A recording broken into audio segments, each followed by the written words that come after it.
જી સ્વામીજી, એક પુસ્તક ગોપાલાનંદ સ્વામીની વાતો નામના પુસ્તકમાં જે કૃષ્ણ ભગવાનને લઈ ઉલ્લેખ થયો છે, જેને લઈ હાલ માલધારી સમાજમાં ખાસ રોષ ઉભો રહ્યો છે, ત્યારે આપ શું કહેશો? એટલે શું વિષય છે એમાં? આમાં એવું છે કે જે સ્વામિનારાયણ સંપ્રદાયનું વડતાલ સ્વામિનારાયણ મંદિર છે ને, એના દ્વારા એક પુસ્તક બહાર પાડવામાં આવ્યું છે, સદગુરુ ગોપાલાનંદ સ્વામીની વાતો. એમાં કૃષ્ણ ભગવાન વિશે એવું લખાણું કે જો તમારે કૃષ્ણ ભગવાનના દર્શન કરવા હોય તો તમને દ્વારકા નહીં મળે, તે તમને વડતાલ ધામમાં મળશે. આવું લખ્યું હતું ને? હા, એવું એમને જી સ્વામિનારાયણના જે પુસ્તક છે ને એમાં એવું લખાણું કે તમને એ દ્વારકા નહીં મળે, તમારે જવું હોય તો વડતાલ આવવું પડે. એ બાદ જે રાજકોટના અને ખાસ જે માલધારી સમાજ છે કે જે કૃષ્ણ ભગવાનને વધુ માને છે, તેમાં ખૂબ રોષ ઉભરાણો છે. સ્વામિનારાયણ સંપ્રદાય હંમેશા સનાતનની પરંપરાના દેવી દેવતાઓનું અપમાન કર્યું છે અને એને અનેક પુસ્તકોમાં અનેક જગ્યા જ્યારે જો ત્યારે હનુમાનજી, રામજી ભગવાન, મહાદેવજી, કૃષ્ણ ભગવાન તમામ લોકોને અપમાન કર્યું છે.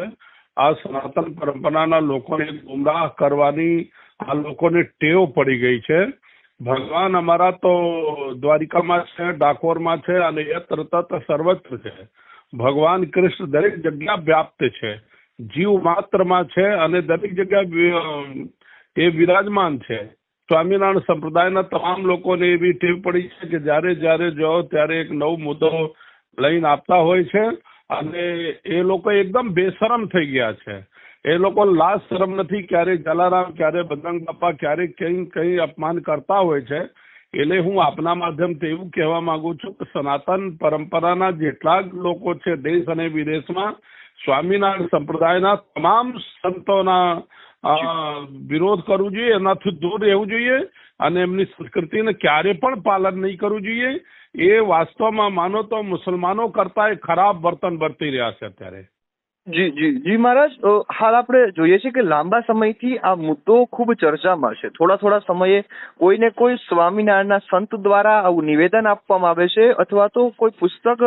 હાલ આપણે થોડા સમય પહેલા જ આવો એક મુદ્દો જોયો હતો કે જેમાં ભગવાનનું અપમાન કરવામાં આવ્યું હોય, ફરીથી આવો મુદ્દો આવ્યો છે. ત્યારે ખાસ જે માલધારી સમાજ છે તેમાં રોષ જોવા મળી રહ્યો છે અને તેઓએ 18 વર્ણ સાથે રહી અને વિરોધ કરવાની વાત કરી છે અને સાથે સાથે સંતો અને સ્વામિનારાયણ સંપ્રદાયના સંતો પાસે માફી મંગાવવાની વાત કરી છે. તો આ વાતને આપ કઈ રીતે જુઓ છો? માફી તો જો આપને કહું કે આ લોકો માફી હમણાં જલારામ બાપાને માંગી લીધા છે, આદત સુધરતી નથી. એટલે આ લોકોને માટે બી કડકમાં કડક કોઈ એવું નિયમ બનાવવું જોઈએ જ્યાં વારંવાર આ ઘટના ઘટે છે તે ના ઘટે. અને માલધારી સમાજ એકેલો નથી, દેશ અને દુનિયામાં બસેલા તમામ સનાતની પરંપરાના લોકો એમના જ છે, એમની સાથે જ છે આ વિચાર સનાતની પરંપરાના લોકો.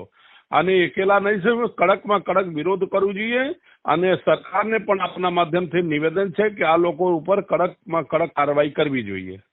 જી જી સ્વામી, આપ અમારી સાથે જોડાયા એ બદલ આપનો આભાર. જી છે કે આ લોકો ઉપર કડકમાં કડક કાર્યવાહી કરવી જોઈએ. જી જી સ્વામી, આપ અમારી સાથે જોડાયા એ બદલ આપનો આભાર. જી છે કે આ લોકો ઉપર કડકમાં કડક કાર્યવાહી કરવી જોઈએ. જી જી સ્વામી, આપ અમારી સાથે જોડાયા એ બદલ આપનો આભાર. જી છે કે આ લોકો ઉપર કડકમાં કડક કાર્યવાહી કરવી જોઈએ. જી જી સ્વામી, આપ અમારી સાથે જોડાયા એ બદલ આપનો આભાર. જી છે કે આ લોકો ઉપર કડકમાં કડક કાર્યવાહી કરવી જોઈએ. જી જી સ્વામી, આપ અમારી સાથે જોડાયા એ બદલ આપનો આભાર. જી છે કે આ લોકો ઉપર કડકમાં કડક કાર્યવાહી કરવી જોઈએ. જી જી સ્વામી, આપ અમારી સાથે જોડાયા એ બદલ આપનો આભાર. જી છે કે આ લોકો ઉપર કડકમાં કડક કાર્યવાહી કરવી જોઈએ. જી જી સ્વામી, આપ અમારી સાથે જોડાયા એ બદલ આપનો આભાર. જી છે કે આ લોકો ઉપર કડકમાં કડક કાર્યવાહી કરવી જોઈએ. જી જી સ્વામી, આપ અમારી સાથે જોડાયા એ બદલ આપનો આભાર.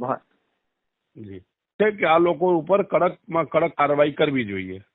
જી જી સ્વામી, આપ અમારી સાથે જોડાયા એ બદલ આપનો આભાર. જી છે કે આ લોકો ઉપર કડકમાં કડક કાર્યવાહી કરવી જોઈએ. જી જી સ્વામી, આપ અમારી સાથે જોડાયા એ બદલ આપનો આભાર. જી છે કે આ લોકો ઉપર કડકમાં કડક કાર્યવાહી કરવી જોઈએ. જી જી સ્વામી, આપ અમારી સાથે જોડાયા એ બદલ આપનો આભાર. જી છે કે આ લોકો ઉપર કડકમાં કડક કાર્યવાહી કરવી જોઈએ. જી જી સ્વામી, આપ અમારી સાથે જોડાયા એ બદલ આપનો આભાર. જી.